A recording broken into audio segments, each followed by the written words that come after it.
Hey guys, welcome back to the Readers. I hope you are having an amazing day. Let's get right into the stories. The first one is Pro-Revenge story. So my friend over in Vietnam studies fashion design. She sometimes sends me over the sketches of her designs and they all look amazing. Then again, I'm not into fashion. She is particularly interested in designing handbags and purses. She told me a story about how she shut down one of the most entitled, self-centered, lazy students on campus. Cast, Olivia. Our main character girl, Maya, the evil one, Professor Chen, the instructor of the course story.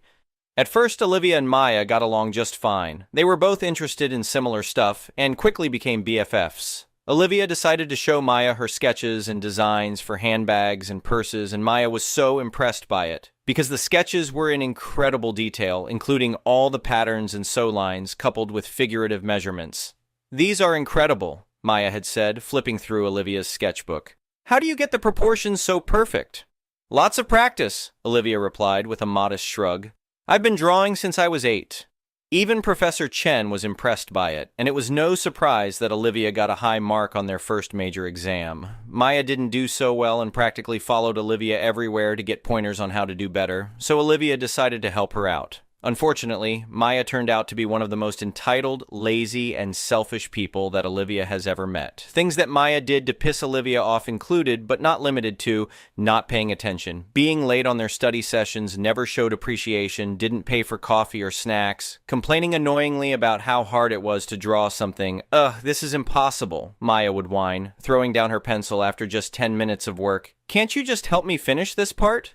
"I can show you how to do it," Olivia would say, "but you need to learn to do it yourself." "But that's what friends are for," Maya would respond with a pout, "to help each other." Olivia pretty much gave up on her after a week, refusing to meet Maya outside of her class. Time went by, and for their midterm, everyone in the class had to do a presentation on the stuff they had designed. When it was Maya's turn, Olivia was shocked to see Maya had stolen one of her designs. Thankfully, Olivia had multiple designs going on, so there were no conflicts when it was her turn to present, but she was seething with rage. Olivia had a meeting with the professor afterwards, and the professor knew what was going on, but couldn't really do anything with Maya because it turns out she was the daughter of the chairman, or one of the major investors. Olivia said she can't recall. The chairman apparently blackmailed the professor into giving Maya the best grades. "I know what she did," Professor Chen said quietly when they met in her office, "but my hands are tied. Her father threatened to cut the department's funding if she doesn't excel." "So she just gets away with stealing my work?" Olivia asked, her voice cracking with frustration. The revenge, Professor Chen did, however, help Olivia devise a plan to humiliate and expose Maya. For the finals, the professor announced to the class they would do another presentation, but it would be 3 designs and advised they had to bring their A games because professionals from industries would be grading their work, and the head of the department and the chairman would be there as well. "This is your chance to really showcase your talents," Professor Chen told the class, making brief eye contact with Olivia. "Industry professionals don't care about connections or money. They care about genuine talent and originality. So you know how Olivia had a bunch of sketches for the class? Well, Olivia also had a separate sketchbook that had designs from major brands, Gucci, Louis Vuitton, you name it. She never used these directly for class assignments, but rather as inspirations for her designs. Olivia pretended to be all friendly with Maya again, and brought the other sketchbook on their meetings, still putting up with all the problems mentioned above. Olivia secretly worked tirelessly on her new design, and did her best to keep it a secret from Maya. "Oh wow, these are gorgeous," Maya said during one of their study sessions, eyeing the branded designs in Olivia's reference sketchbook. "Are these for the final?" "No, these are just references," Olivia said casually. "I'm still working on my final project." "You should totally use these though," Maya insisted, taking photos with her phone. "They're way better than anything anyone else will present." Olivia just smiled. "We'll see." So the day of the final presentation arrives, and Olivia and Professor Chen are grinning because they know what is about to happen. Olivia went first, and she got a lot of praise from the judges. After a few more presentations, the last one to go was Maya. Maya's presentation turned out to be another copycat, copying designs of not 1, not 2, but 3 different companies. After the presentation, this was how it went all down, at least according to Olivia. Judge 1. "So you are saying you designed all these by yourself, right?" Maya: "That's right." She flashed a confident smile. Judge 1. "And you swear that it really was your design and didn't copy off from anything else, right?" Maya: "I swear, these are 100% original." Judge 1. You are aware your designs are from Balenciaga, Fendi, and Prada? Maya. Huh? Her smile faltered. Judge 1. Are you aware that these are on market right now? And some of the most popular designs from their 2024 spring collection. Maya. Wait, hold on. Judge 2. Yeah, I was going to bring this up. If you had worked for any brands, you would have probably been fired or, worse case, sued for intellectual property theft.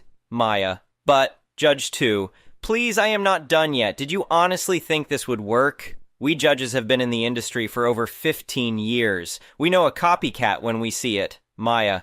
But these aren't even my designs. They are from Olivia's sketchbook. Judge 3. Miss Olivia, is this true? Olivia.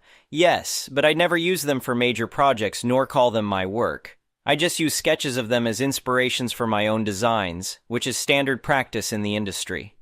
Judge 3. Well, that was clear from your presentation. Turning back to Maya. Now, Miss Maya, this is a clear case of plagiarism, and I do hope your school is merciful on this matter. After the presentation was over, the chairman screamed at the professor in front of everyone, not realizing he just revealed all the blackmailing and the secret grade deal. How dare you set my daughter up like this? He shouted, his face turning red. After all the money I've donated and the special arrangements we made about her grades. Maya tried to call out Olivia, shouting, You screwed me over. You knew I would use those designs. I never told you to copy someone else's work, Olivia replied calmly. I specifically said they were just references. It really didn't matter. No one listened to Maya's attempt and slander, and she was kicked out of the school. The chairman pretty much lost all support and had to resign, and was replaced by a far more honorable and competent one. Edit. It's only been 3 hours, and I already got a silver. Thanks, guys. For everyone that's saying this sounds like fake/webtoon/K-drama plot, let me tell you that stuff like this happens all the time in Vietnam.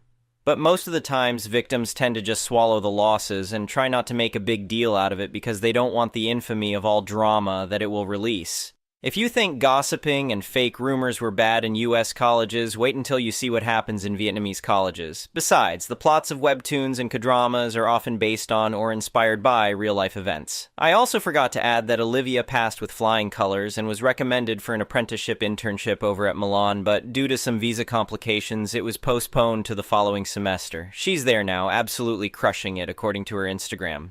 The next one is an entitled people story. Last year, my grandfather passed away after a long battle with cancer. We were really close. He taught me to fish, build things with my hands, and appreciate the value of land.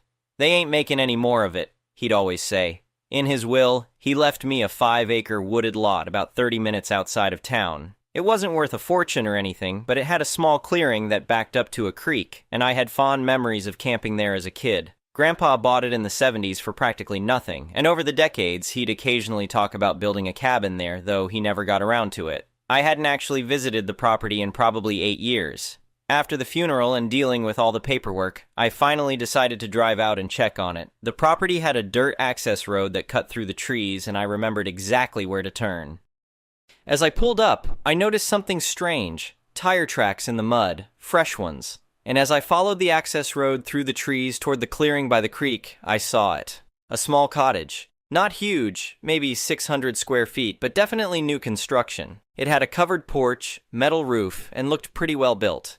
I sat in my truck, completely confused. Had I somehow gone to the wrong property? I double-checked the printed directions from the county assessor's office. Nope, this was definitely Grandpa's land. My land now. As I was sitting there trying to figure out what was happening, a blue pickup truck came down the road behind me. It stopped, and a guy about my age got out. "Can I help you?" he called, walking toward my truck with a confused look on his face. I stepped out. "I was about to ask you the same thing." "I'm Derek. This is my weekend place," he said, gesturing toward the cottage. "What are you doing here?" I explained that this was my grandfather's property that I'd inherited. Derek's face immediately changed. "No, that's not right," he said. "I bought this land from Bill Jenkins 2 years ago. Built the cottage last summer." Bill Jenkins. That was the name of the guy who owned the property adjacent to my grandfather's.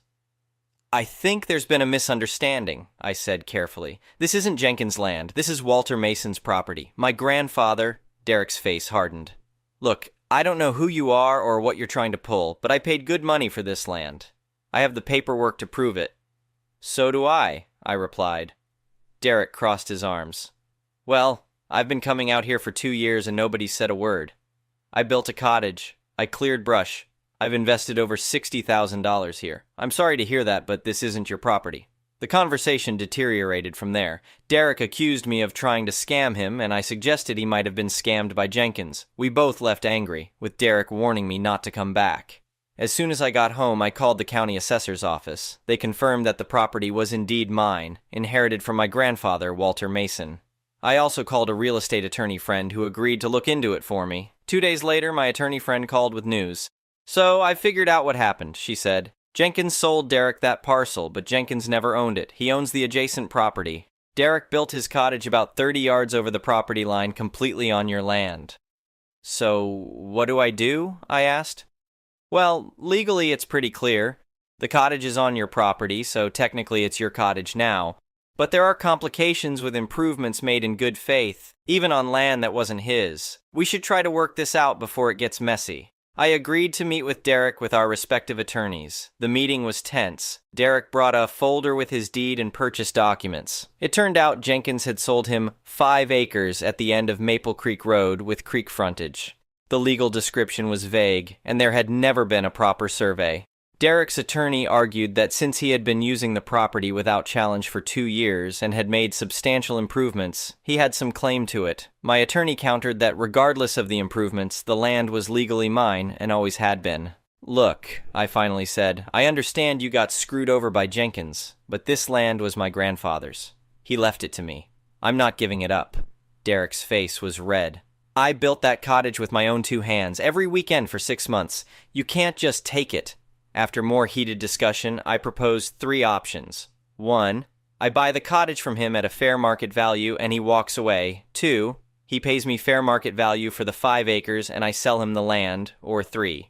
He moves the cottage to Jenkins' actual property. Derek stormed out saying he'd see me in court. 2 weeks later, I received a certified letter. Derek was suing me for the property, claiming adverse possession. I called my attorney immediately. Don't worry, she said. He doesn't have a case for adverse possession. In this state, you need to occupy the property for 15 years, not 2, and you need to occupy it openly, notoriously, and hostilely. Since he was misled about which property he bought, he can't claim he was occupying it hostilely.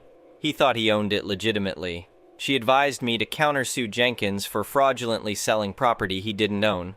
I agreed, and we filed the necessary paperwork. The next few months were stressful. I received angry texts from Derek, which my attorney advised me to document but not respond to.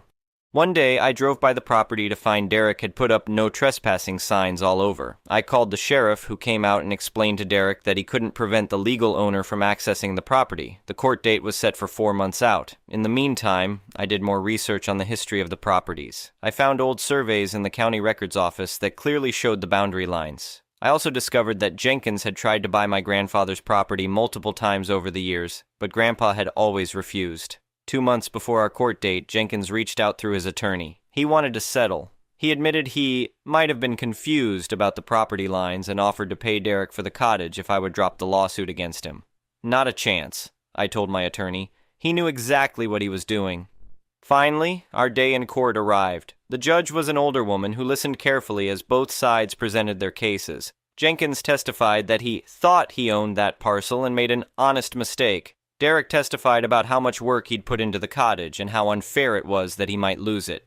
When my attorney presented the evidence, the clear property lines from multiple surveys, the history of my grandfather's ownership, and my clean title, the judge seemed convinced. She also noted that Derek had failed to get a survey before building, which would have prevented the whole mess. In her ruling, the judge stated, "The property clearly belongs to the plaintiff by right of inheritance. The defendant's construction of a cottage on this property, while unfortunate, does not transfer ownership. The structure, being permanently affixed to the land, is now legally part of that real property." She dismissed Derek's adverse possession claim outright. She also ruled that Jenkins had committed fraud by selling property he didn't own and ordered him to pay damages to Derek equal to the cost of the cottage plus legal fees. Derek looked devastated. Jenkins looked furious. I felt relieved but not happy. Nobody really won here except maybe the attorneys. After court, Derek approached me in the hallway. "So that's it? You're just taking my cottage?" I thought for a moment. "Look, I know this isn't your fault. Jenkins screwed you over. I'm willing to be reasonable here." We ended up working out a deal. Derek would pay me a fair market value for the 5 acres, considerably less than what he'd paid Jenkins originally, and I would sign over the deed. It wasn't what I had planned. I'd hoped to keep my grandfather's land, but it seemed like the fairest solution. A month later, we met at the title company. Derek had secured financing, and I walked out with a check and the knowledge that I'd done right by everyone involved. I used part of the money to hire an investigator to dig deeper into Jenkins' business practices, which revealed he'd pulled similar scams on other people. That evidence helped build a stronger case against him. 6 months later, Jenkins pleaded guilty to multiple counts of real estate fraud. He was ordered to pay restitution to his victims and sentenced to probation. Derek and I aren't friends, but we're civil when we run into each other around town. Sometimes I drive by the old property and feel a twinge of regret that I no longer own my grandfather's land.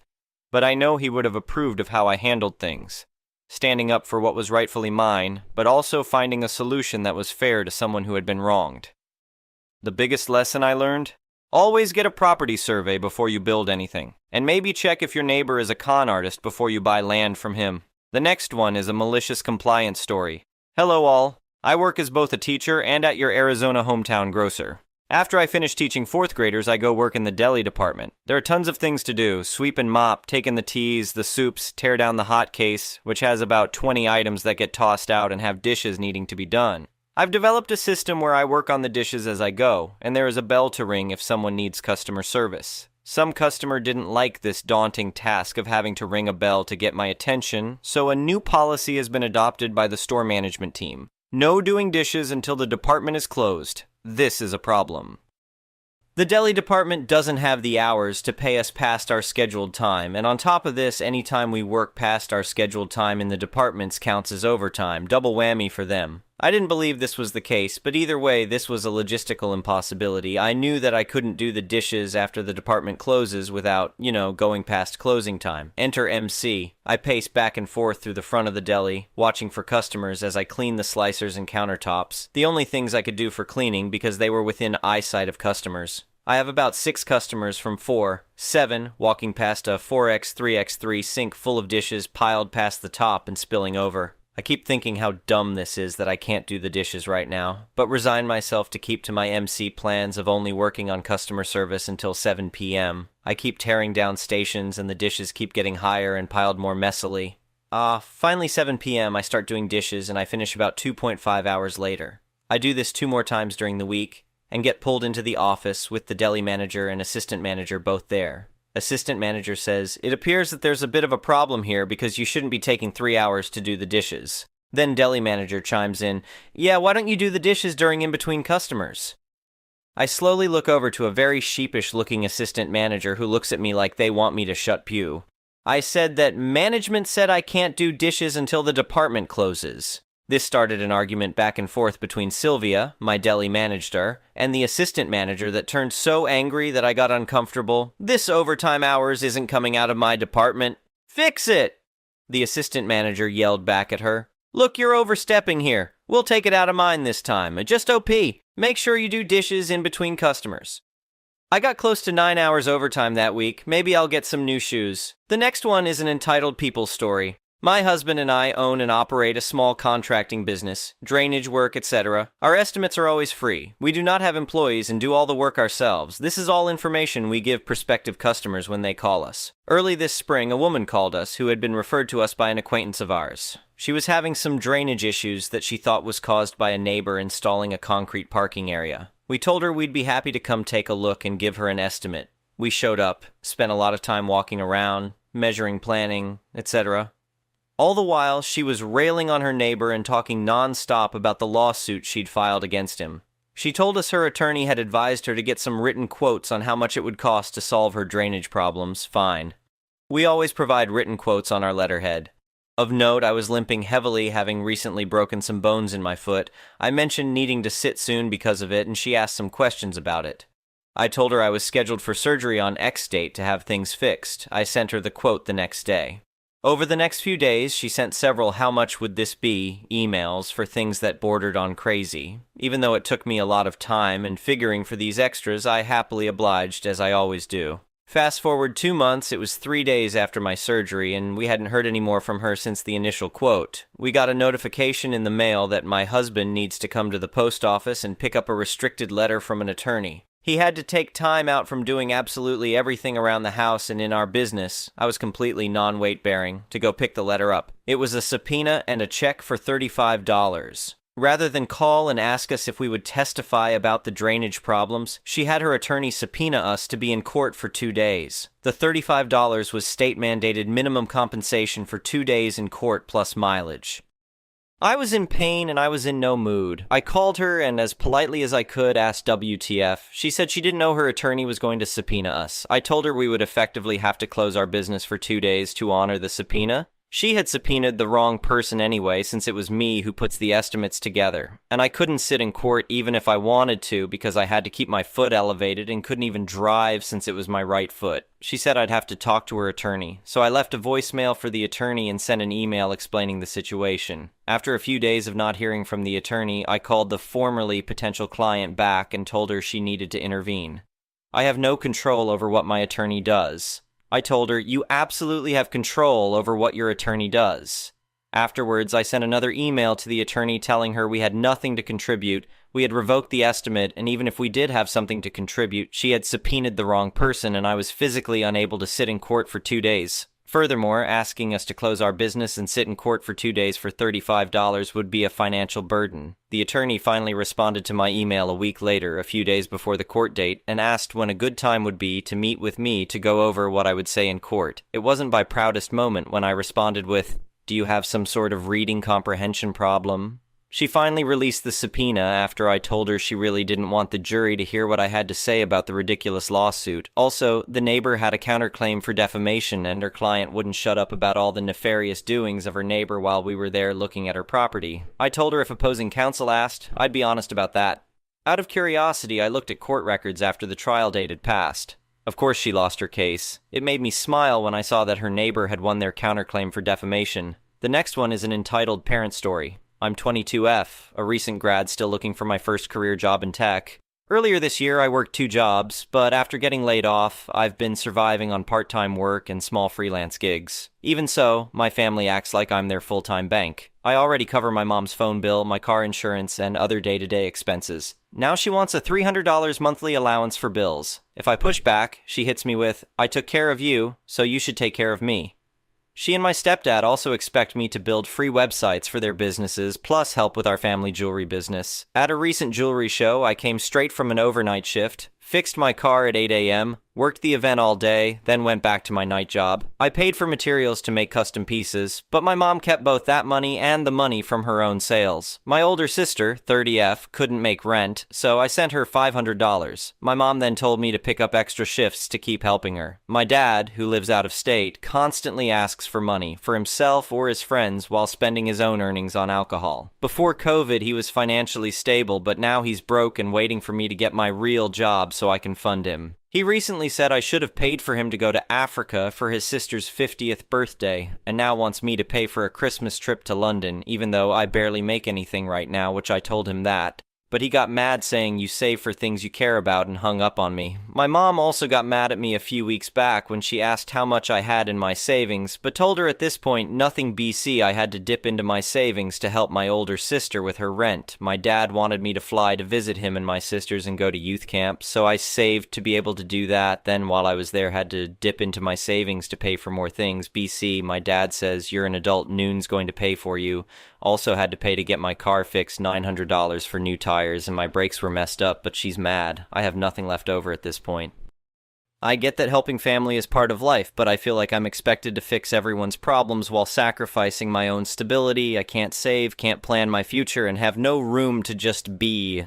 I'm always the responsible eldest daughter holding everything together.